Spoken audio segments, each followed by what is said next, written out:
Oh Jesus, you are my Lord.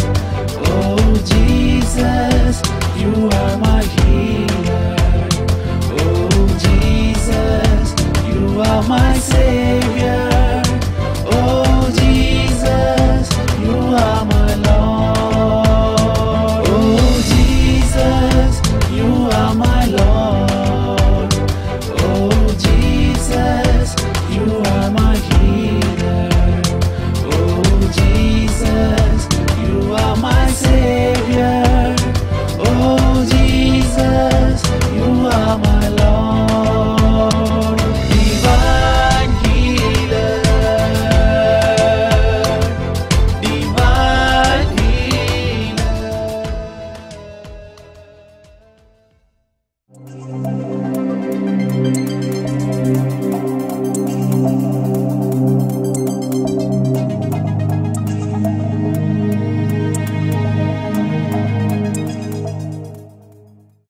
ജ്ഞാനം 16:12 മരുന്നോ ലേപന ഔഷധമല്ല, കർത്താവേ അങ്ങയുടെ വചനമാണ് സൗഖ്യം നൽകുന്നത്. രോഗികളോട് എനിക്ക് വളരെ സന്തോഷത്തോടെ പറയുവാൻ ഒരു കാര്യമുണ്ട്. നിങ്ങൾ കർത്താവിൻ്റെ വചനം കേൾക്കണം. സാധിക്കുമെങ്കിൽ ഒരു 5 ദിവസത്തെ ധ്യാനത്തിൽ പങ്കെടുത്ത് പ്രാർത്ഥിക്കുന്നത് ഒത്തിരി നല്ലത്. അതിന് പറ്റുന്നില്ലെങ്കിൽ ദൈവ വചന ശുശ്രൂഷകൾ നിങ്ങൾക്ക് ഷാലോൺ ടെലിവിഷൻ കാണാം, മറ്റു ചാനലുകളിലൊക്കെ നിങ്ങൾക്ക് കാണാൻ സാധിക്കും. നിങ്ങൾ അത് കാണണം, അതിന് മനസ്സ് വെക്കണം. വചന ശുശ്രൂഷകൾ നേരിട്ട് കാണുവാൻ, വചനം കേൾക്കുവാൻ നിങ്ങൾ താല്പര്യം കാണിക്കുക. മരുന്നല്ല, ലേപന ഔഷധങ്ങളല്ല, നിന്നെ സൗഖ്യമാക്കുന്നത് ദൈവത്തിൻ്റെ അനന്തമായ ശക്തിയുള്ള വചനമാണ്. വചനം കേൾക്കുമ്പോൾ ആ വചനം ജീവനോടെ നിന്നിലേക്ക് കടന്നു വരും. ആ വചനം നിന്റെ രോഗത്തെ സൗഖ്യത്തിലേക്ക് നയിക്കും. യേശുവേ നന്ദി, യേശുവേ സ്തുതി. വിശ്വാസത്തോടെ വചനം കേട്ട് നീ പ്രാർത്ഥിച്ചു തുടങ്ങുക. നിന്റെ രോഗങ്ങൾ ഇതാ സൗഖ്യമാക്കപ്പെടുവാൻ പോകുന്നു. യേശുവേ നന്ദി, യേശുവേ സ്തുതി.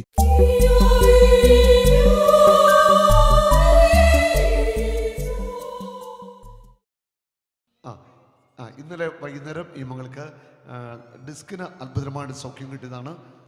മകള് ഉപയോഗിച്ചിരുന്ന ബെൽറ്റുമായിട്ടാണ് വന്നിരിക്കുന്നത്. നമുക്ക് ആ സാക്ഷ്യം കേൾക്കാം. ഞാൻ 4 മാസത്തോളമായി ഈ ബെൽറ്റ് ഉപയോഗിക്കുന്നു. ജോലിക്ക് പോകുന്നുണ്ട്. 4.5 മണിക്കൂറോളം യാത്ര ചെയ്തിട്ടാണ് ഞാൻ ജോലിക്ക് പോകുന്നത്.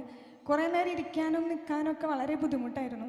അതേപോലെ ഈ ഡിസ്ക് തെറ്റിയപ്പോൾ ഞരമ്പിന് ചെറിയ വീക്കായിട്ട് കാല് ഇടയ്ക്ക് നല്ല വേറെയും അത് മരവിപ്പ് പോലെയൊക്കെ ആയിരുന്നു. നടക്കാൻ ഒത്തിരി ബുദ്ധിമുട്ട്, സ്ലോ ആയിട്ട് നടക്കാൻ പറ്റുള്ളൂ, ഒന്നും സ്പീഡിൽ ചെയ്യാൻ പറ്റില്ല. ഞാനൊരു അധ്യാപികയാണ്, അപ്പോൾ ഓടി നടന്ന എല്ലാ കാര്യങ്ങളും ചെയ്യേണ്ടതാണ്. അപ്പോൾ ഒത്തിരി ബുദ്ധിമുട്ടായിരുന്നു.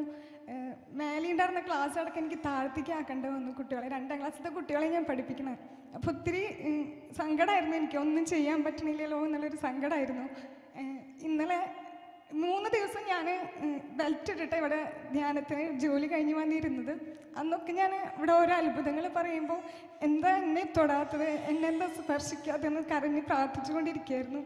പെട്ടെന്നാണ് എൻ്റെ ഉള്ളിൽ നന്നായി പ്രാർത്ഥിച്ച് ഒരുങ്ങി കുമ്പസാരിച്ച് എൻ്റെ ഒരു ദിവസത്തെ സാലറി ദൈവത്തിന് സമർപ്പിച്ചുകൊണ്ട് വന്ന് ബ്രദറിനെ എന്തായാലും കാണണമെന്ന് തീരുമാനിച്ചത്. അങ്ങനെയാണ് ഇന്നലെ ഞാൻ ഒളരി പള്ളിയിൽ കുമ്പസാരം ഉണ്ടായിരുന്നു, അവിടെ പോയി കുമ്പസാരിച്ച് നല്ലൊരു കുമ്പസാരം നടത്തി എൻ്റെ ഒരു ദിവസത്തെ സാലറി സമർപ്പിച്ചുകൊണ്ട് ഇവിടെ വന്ന് ഞാൻ നന്നായി പ്രാർത്ഥിച്ച് ആരാധനയിലൊക്കെ സമർപ്പിച്ച് പ്രാർത്ഥിച്ചതിന് ശേഷം ബ്രദറിനെ വന്ന് കണ്ടത്.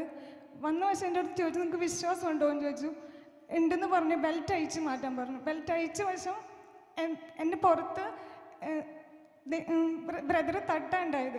ദൈവത്തിൻ്റെ ശക്തമായ കരങ്ങൾ അവിടെ തട്ടിയിട്ട് എന്താ പറയുക, ഭയങ്കര കോരിത്തെരിപ്പായിരുന്നു. ഒന്നും എനിക്ക് മനസ്സിലാവുണ്ടായിരുന്നില്ല. അപ്പം തന്നെ പറഞ്ഞു കുനിയ ഇരിക്കി തിരിയും മലക്കൊക്കെ പറഞ്ഞ് ഭയങ്കര സ്പീഡിലേക്ക് അതൊക്കെ പെട്ടെന്ന് ചെയ്യാൻ പറ്റി. കുറേ നാളുകളായി ഞാനൊന്ന് ശരിക്കും ശരീരം തന്നെ നനക്കിയിട്ട് കുളിക്കാൻ വരെ ഞാൻ ബക്കറ്റ് ഹസ്ബൻഡിനെ കൊണ്ട് സ്റ്റൂളുമേ കയറ്റി വെച്ചിട്ട് കപ്പെടുത്ത് കുളിക്കുക ചെയ്യാറ്. എല്ലാത്തിനും ആരെങ്കിലുമൊക്കെ സഹായം വേണ്ടി വന്നായിരുന്നു. ഇന്ന് ഞാൻ ഒന്നും ചെയ്തിട്ട് ബെൽറ്റ് ഇട്ട് ഉപയോഗിച്ച് യാത്ര ഇന്ന് ബെൽറ്റ് ഉപയോഗിക്കാതെ തന്നെ ഞാൻ യാത്ര ചെയ്തു. സ്റ്റൂളൊക്കെ മാറ്റിയിട്ടാണ് ഞാൻ കുളിച്ചത്. ഇതുവരെ ഞാൻ ഇന്നലെ പോയതിന് ശേഷം ഞാൻ ബെൽറ്റ് ഉപയോഗിച്ചിട്ടില്ല. യേശുവേ നന്ദി, യേശുവേ സ്തുതി. ഇല്ല. എന്താ പേര് പറഞ്ഞേ?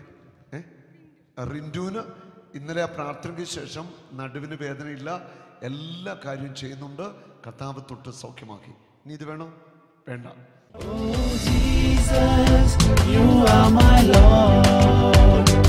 Oh Jesus, you are my King.